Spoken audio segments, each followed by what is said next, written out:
फिर्यादी भावेश अशोक थोरात वय 30 वर्ष राहणार ग्राम पहूर तालुका नांदगाव खंडेश्वर जिल्हा अमरावती यांनी पोलीस स्टेशन बडनेरा येथे 14 फेब्रुवारी 2025 रोजी जबानी रिपोर्ट दिला की फिर्यादी हे त्यांच्या मैत्रिणी बरोबर अंजनगाव बारी रोड रायसोनी कॉलेजच्या बाजूला असलेल्या खाली जागेमध्ये बसून चर्चा करीत होते। त्या दरम्यान तेथे दोन अज्ञात इसम वय अंदाजे 50 ते 55 वर्ष हे आले व त्यांनी फिर्यादी व त्यांच्या मैत्रिणीस धमक्या दिल्या व काळ्या रंगाची बॅग ज्यामध्ये एक सॅमसंगचा टॅब अंदाजे किंमत 12,000 रुपये, एक रेडमी कंपनीचा मोबाईल किंमत 12,000 रुपये तसेच फिर्यादीच्या मैत्रिणीला सुद्धा धमक्या देऊन तिच्याकडे असलेला एक विवो कंपनीचा मोबाईल किंमत 10,000 रुपये व नगदी 2,000 रुपये असा एकूण 36,000 रुपयाचा मुद्देमाल दोन इसमांनी जबरीने हिसकावून घेतले व तेथून पळून गेले। अशा फिर्यादीच्या जबानी रिपोर्ट वरून पोलीस स्टेशनला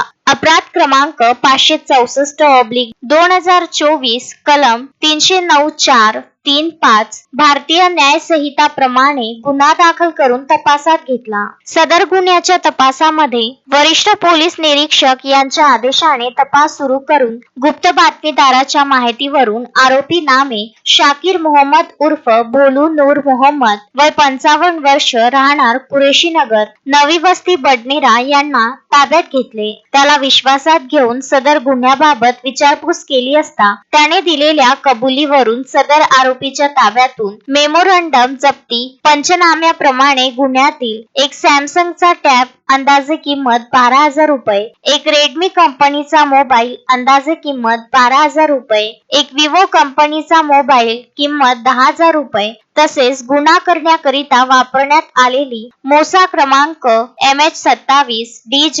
4387 हिरो कंपनीची काळ्या रंगाची अंदाजे किंमत 70,000 रुपये जप्त करण्यात आली। तसेच आरोपीकडून इतर चोरीचे मोबाईल OnePlus कंपनीचा सिल्वर रंगाचा मोबाईल किंमत 10,000 रुपये, ओप्पो कंपनीचा निळ्या रंगाचा मोबाईल किंमत 10,000 रुपये, विवो कंपनीचा आकाशी रंगाचा मोबाईल किंमत 10,000 रुपये, विवो कंपनीचा मरून रंगाचा मोबाईल 10,000 रुपये असा एकूण 1,44,000 रुपयाचा मुद्देमाल जप्त करण्यात आला आहे। शोएब खान, विदर्भ न्यूज, अमरावती।